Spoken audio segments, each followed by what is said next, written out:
Al jihadu te berjuang wajibun wajib.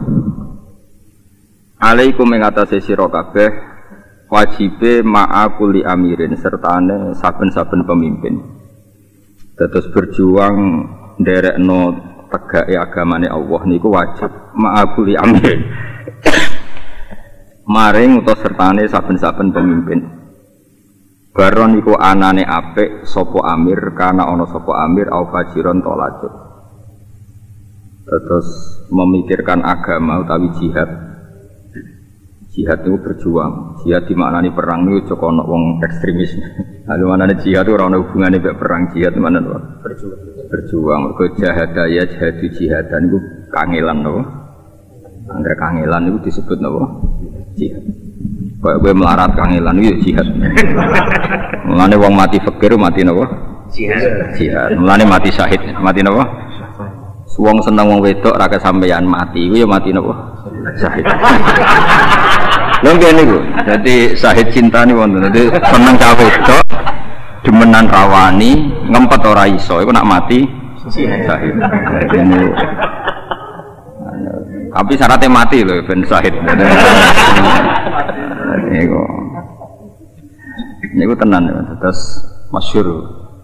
Ketika Rasulullah ditanya siapa mati syahid menurut kamu, yaitu orang yang mati di medan perang. Jawab Nabi, idzan syuhada ummati qalil. Kalau gitu yang mati syahid sedikit. Ini kok ngebasen roda ada menurut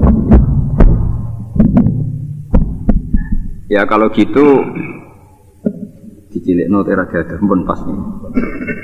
Kalau gitu syuhada ummati itu qalil, sedikit. Nabi mulai nyebut al-mat'un, orang yang mati karena penyakit pagebluk atau penyakit massal atau masif. Wal mabtun, orang yang mati karena sakit perut. Terus wal mahdum, orang yang mati karena kerubuhan bangunan. Di sebagian riwayat yang mati karena tenggelam itu juga syahid. Dan termasuk mau mati cinta tadi itu ya mati napa? Syahid. Mau seneng wong wedok ra kesampean, zina rawani, ngempet ra iso, yakin ditolak terus mati. Nah, itu syahid apa? Syahid. Nah, itu penting kalau terangkan karena kalau Allah, karena itu tadi ya. Teorinya orang-orang ahli sunnah itu sederhana gitu. Jihad itu maknanya tenanan. Jadi jahadaya jihadu jihadan maknanya apa? Tenanan. Sebab itu zaman jenengan ngaji tentang ala-ala no pengaji kitab-kitab alim mesti ijhad wala taksal. Ijhal tenanan sira wala taksal. Jadi bandingannya tenanan itu ojo males.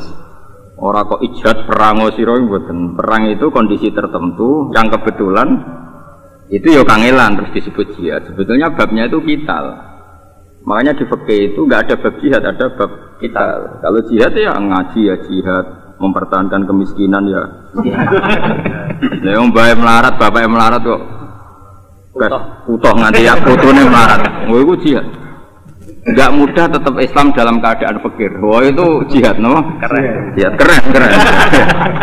Lho soleh kayak tuh iku gampang ono sing gaji. Artinya soleh itu kan gampang. Ada yang gaji, ada yang munisabul fadilah itu kan gampang. Mempertahankan kesolehan seperti itu mudah. Ada yang gaji, ada yang ngamati, ada yang nyucuk, ada yang memberi gelar sohibul fadilah itu gampang sekali. Orang-orang miskin itu soleh-solehnya sendiri gak ada yang nyami template dan gak ada yang bilang dia sohibul fadilah. Tapi tetap gak zina, gak maling, gak korupsi. Wah itu luar biasa. Soleh balik ku gampang karena gampang banget. Ya sudah, aku ramai dengan ini wong hasut. Tapi itu jelas mudah, apa? Mudah. Makanya wakam min masyhurin bi barokati mastur. Cara pepatah yang wali-wali kutub wakam min masyhurin bi barokati mastur. Banyak orang terkenal itu mesti barokahnya ulama mastur. Karena tadi jadi mudah, soleh masyhur itu mudah. Ada yang gaji, ada yang memberi gelar sohibul fadilah. Tapi maksiat kan isin. Apa kelabing kan isin. Apa dugem isin. Orang yang ngerowo isin. Tapi mbok krono apa, mbok krono Jubair, tapi kan jelas isin. Iya isin, karena sudah gelar Soibul Fadilah. Mastur itu penting. Orang itu harus berani jihad, meskipun mengikuti pemimpin atau sedang dipimpin atau baru dipimpin. Yang pemimpin itu bisa baron karena apa? Fajiron, CAP, CLA. Terus ini penting, ini bukan sekedar dawai ulama tapi dawai Rasulullah Sallallahu Alaihi Wasallam. Sekarang kita hitung saja, ya. Kalau berkali-kali ngaji ini di Jogja, di depan para dosen, di depan para akademisi, kita hitung saja. Ketika kita benci PKI karena ideologi komunis yang anti Tuhan, saya ulang lagi ya. Saya mohon Muhyiddin di Jogja, yono intelek waras. Punya riwayat ya, intelek waras punya riwayat. Karena ini agama butuh riwayat. Kita hitung saja misalnya, saya kan sering diskusi misalnya tentang macam-macam lah. Karena saya hidup di Jogja, di Jakarta. Misalnya paham komunis, partai komunis ya, paham komunis, entah berpartai atau tidak, itu tidak penting. Yang penting paham apa? Komunis. Komunis itu anti Tuhan. Anti Tuhan itu ya aneh. Dari segi logika rasional ya aneh, logika intelektual juga aneh, apalagi secara dalil jelas aneh. Karena semua nabi mengajak menyembah Tuhan. Tuhan itu ada, bahkan disebut wajibul wujud. Nah. Terus kemudian ada kup militer. Militer itu macam-macam. Singkat cerita, karena tentara itu pas itu gak suka komunis, dia bersama dengan ulama memberantas komunis. Dalam konteks seperti ini ulama pasti tidak pilah-pilah. Cek lagi apik, cek elek. Wong ini konteks baik memberantas komunis. Pasti kita ikut. Nah yang seperti ini itu sudah kita nggak peduli baron karena apa itu. Misalnya terus negara membuat TAP MPR komunis dilarang di Indonesia. Kita pokoknya seneng. Orang usah kayak ngoleksi. Sungguh TAP kudu wong soleh. Sungguh TAP kudu sholat terus.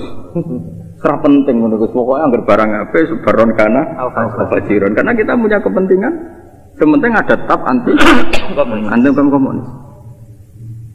Makanya orang-orang yang sering fatwa imam itu harus soleh, harus apa, itu keliru, ngaji ini rahatam. Nah itu bahaya lagi kalau yang ngomong itu toha, karena wis rahatam diomong rohat. Orang soleh itu tidak segala-galanya.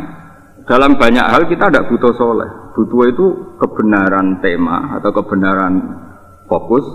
Kemudian yang numpang siapa saja, baron kana fajiron. Kayak tadi misalnya ada TAP anti komunis. Kamu nyeleksi yang setuju itu nunggu soleh apa asal siapa saja yang menolak TAP komunis? Siapa saja yang menolak pasti kita dukung atau kita terima ya. Kalau kamu nunggu yang soleh, orang soleh itu jumlahnya berapa? Wes jumlahnya sedikit, mereka tidak punya otoritas untuk menetapkan TAP MPR. Misalnya Rob ini kan presiden Saker. Apa dia ikut godok di TAP itu? Undang itu kan enggak. Yang undang yang enggak ada. Kalau sana-sana paling dianggap preman malah. Kok pikir gedung. Nah, kalau yang seperti itu makanya ngaji al jihadu wajibun alaikum ma'akuli amirin itu baron kana awajib. Jadi kalau hal tertentu yang mesti positif, misalnya ada TAP anti korupsi, anti komunis, anti pembubaran negara atau anti apa saja yang negatif harus kita dukung. Meskipun orang-orang ini wong macam-macam, bisa baron kana apa sih? Asal itu baik pasti kita bilang al jihad wajibun alaikum akuli amirin baron kana misalnya perlindungan buruh dari pelecehan seksual atau dari tindak aniaya kita harus setuju. Rata-rata LSM itu ya orang macam-macam, kadang ya orang sholat, tapi kalau ada perlindungan buruh kita harus setuju. Kalau buruh sebagian ya santri, sebagian orang sholihah. Kalau nggak diundang kan juga kita repot, karena dia tidak bisa melindungi buruh yang di rumah-rumah orang, yang di pabrik. Ya kalau temanya baik, dalam yang baik saja tentu ya kita harus dukung. Al jihadu wajibun alaikum ma'akuli amirin baron kana ufajiran. Eleng-eleng. Misalnya kayak kasus Rohingya. Rohingya itu Myanmar itu terdesak karena yang kritik tidak hanya Indonesia, seluruh dunia yang kritik. ASEAN semuanya yang kritik. Padahal ASEAN yang Islam hanya berapa? Mayoritas Indonesia sama Malaysia. Andai kan dipungut suara pakai polling, kita kalah. Yang pro Rohingya itu kalah. Karena ASEAN mayoritas non-Muslim. Tapi barokahnya satu tema global, satu tema universal yang seperti itu semuanya menyalahkan. Akhirnya Myanmar kalah. Apa kamu terus bilang gini, yang setuju kita harus yang sama-sama Muslim atau sama-sama soleh, bisa minoritas kamu dalam memperjuangkan Rohingya. Nah itu penting. Makanya kalau sudah tema-tema seperti itu ya sudah baron kana al-fajiran. Tapi kamu nggak perlu jadi orang liberal atau sekuler. Makanya saya bilang kaidah seperti ini berdasar riwayat, bukan karena kita liberal, tapi berdasar apa? Riwayat. Ya taruh saja tadi misalnya ada orang kafir 4 rapat. Intinya kita bikin keputusan perlindungan buruh dari pelecehan seksual dari aniaya. Yang Muslim 1 ra'ub. Ya harus setuju, masa tema baik kita tidak setuju? Malah aneh kan? Yang non Muslim punya tema baik, yang Muslim menolak tema itu malah saraf tuh. Kamu jangan pakai fikih, tapi 4 ini kafir semua, masa dukung pendapat orang kafir? Kalau orang kafir ngomong seperti itu bukan dengan kapasitas kekafirannya, tapi fitrah manusianya, dan itu seringnya universal. Enggak, kata maling pun menolak maling. Jajal maling saya malingi. Maling bar nyolong sepeda motor terus colong. Nak milu, dua hancur sepeda motor. Gitu. Itu artinya manusia itu fitrah, maling saja menolak dimalingi, ya menolak maling. Jajal long sing biasa zina bojone didemeni rok nak raga. Mesti gak terima. Mesti apa? Gak terima. Gak terima. Karena manusia punya fitrah, yang maling pun menolak maling, yang zina pun menolak zina. Artinya gini, kalau orang kafir atau orang fasik sedang benar bukan karena ilham dari kekafirannya, gitu loh. Jadi kamu tidak usah memuji kekafirannya. Jangan kamu kayak LSM bilang orang kafir kadang lebih baik ketimbang Islam, itu saraf, itu nggak benar. Iya, karena kemanusiaannya orang itu sering dengan fitrah apa? Fitrah. Paham ya, terus itu tidak kekafirannya, tapi karena apa? Manusia juga sering dengan apa? Fitrahnya. Kalau dengan fitrahnya kan waras, apa? Waras. Jadi penting kalau aturakan terus. Kalau pas haji 2013 nih, nanti ngawas niki kalian Mbah Mun, terus kalau ini Ramadan ini khataman kitab niki Al-Ulama Al-Mujaddid. Terus kemarin pas kalau matur malih dan beliau ngendikan banyak tentang tema-tema Al-Ulama Al-Mujaddid.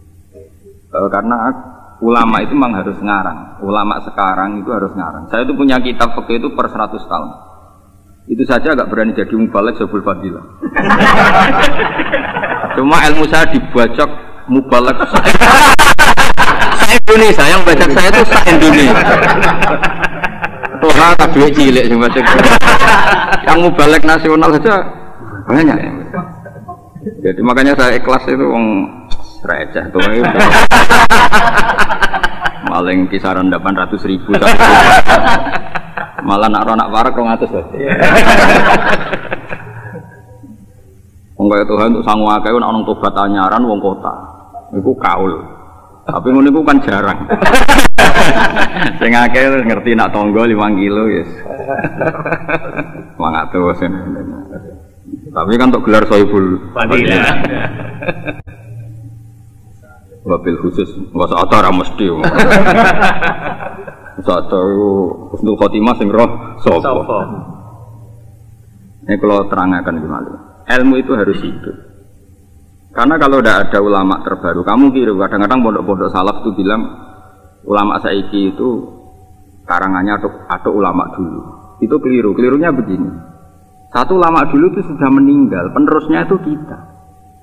Sesering-seringnya saya mendoakan Imam Ghazali itu masih sering Imam Ghazali mendoakan saya. Sesering-seringnya saya mendoakan Imam Nawawi masih sering Imam Nawawi mendoakan saya karena beliau sudah wafat. Maka beliau kasihan sama yang masih hidup. Apalagi yang sama kayak saya itu lebih kasihan lagi. Ngaji ilmunya apik, gak nggo podium, gak nggo Sohibul Fadilah. Teko ora ana tolak al-badru alaih. Balik itu serap perlu ngeluh. Kok disambut apa? Keren, oh. Keren. Masya Allah tenan. Aku itu terenggi hasut itu dosa. Dosa dukung biasa wae no. Yang jelas zaman Nabi ora ono. Nabi ada satu masalah terus bilang bikin podium sana nanti yang pidato ora ono. Ora ono hadis ya Abu Hurairah jadi MC ora.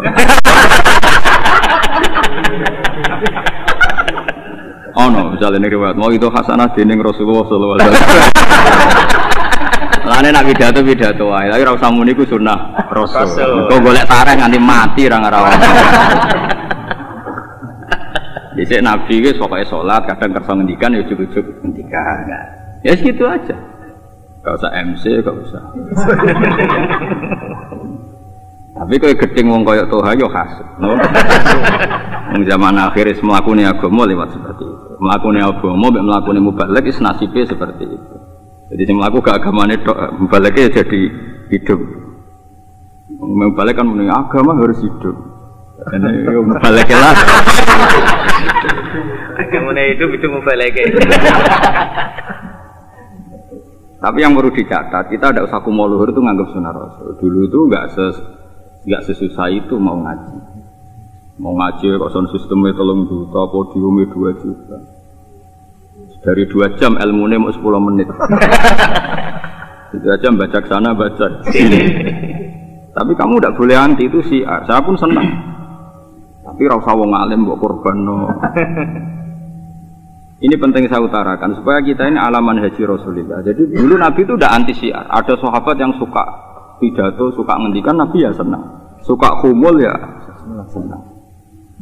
Pokoknya Nabi kaidahnya libali wa syahid min kumul ghaib. Supaya yang syahid, yang menyaksikan Nabi ngendikan disampaikan sama yang tidak menyaksikan. Dan tentu ya semuanya alami dulu alami. Mulane hadis kabeh an Abi Hurairah radhiyallahu anhu qala Rasulullah. Karena Nabi yang ngendikannya Abu Hurairah tok. Ndak satu lapangan ndak. Gak nyindir gue loh. Jadi kenapa hadis itu sering ya Nabi itu ketemu Abu Hurairah yang ngandani Abu Hurairah, ketemu Umar yang ngandani. Ya sudah santai aja. Ora kok kumpulkan masal. Setelah kumpul undang saya nanti saya dawuh. Enggak ada seperti itu. Enggak ada seperti itu. Tapi umat ono ya pantes. Ben seru no. Mohon kalau terangkan gimana menyangkut hukum fikih. Ini sekarang bandingkan saja. Kalau sampean hanya percaya ulama dulu, tanpa Sayyid Muhammad, tanpa Habib Zain misalnya. Saya contohkan ulama-ulama yang top kelas dunia yang modern, misalnya Habib Zain, utamanya misalnya Sayyid Muhammad, Habib Salim Asy'ari, yang non Habib misalnya ada Yusuf Qaradawi, ada beberapa ulama yang kita mau mendengar. Kitab-kitab dulu itu koyok wiridan, sesuai koyok jimat. Jadi sidik zakat isruna miskolan. Roh bisa maca isruna miskolan, tapi kan karo isruna miskolan kira-kira. Tanpa kitab modern kita tidak tahu kalau itu maknanya 84 gram. Boleh jamak qasar kalau marhalatan. Marhalatan itu disarai mbek takrib. Cek sitata asyara farsakon. Iki ora paham meneh. Kira-kira itu yo arbauna mailan bil mailil hasyimi. Ora paham meneh. Diutak-utak ya tetep ora paham. Barang ngaji kitab modern kan gampang. Ya kira-kira 85 kilo, Cung. Selesai kan? Selesai. Tapi ada sok anti ulama modern. Enggak kecangkeman. Ini gak salah kurang barokah. Ya jajal saya kita kok iki suruh nami sekolahan kowe roh nek iku grame nganggo ulama modern atau ulama dhisik. Wong dhisik ora ono gram. Makanya saya itu punya kitab per 100 tahun. Karena nanti itu ada transformasi. Misalnya begini contoh paling gampang kayak mikot. Rasulullah itu bikin mikot itu ya konteks dulu. Dan kadang yang disebut Rasulullah jadi mikot sekarang nggak jadi kota, menjadi kota mati. Itu banyak sekali. Misalnya Rasulullah dulu misalnya ditanya, ya Rasulullah kalau kita haji setarnya dari mana? Taruh saja misalnya Mekah itu Tuban, Nabi paling dawuhnya ya Cung nak kok Bojonegoro kira-kira kok Kali Kethek. Nak kok Rembang kira-kira kok Sarang, kok Wetan, kok Lamongan. Pasti ngendikannya seperti itu.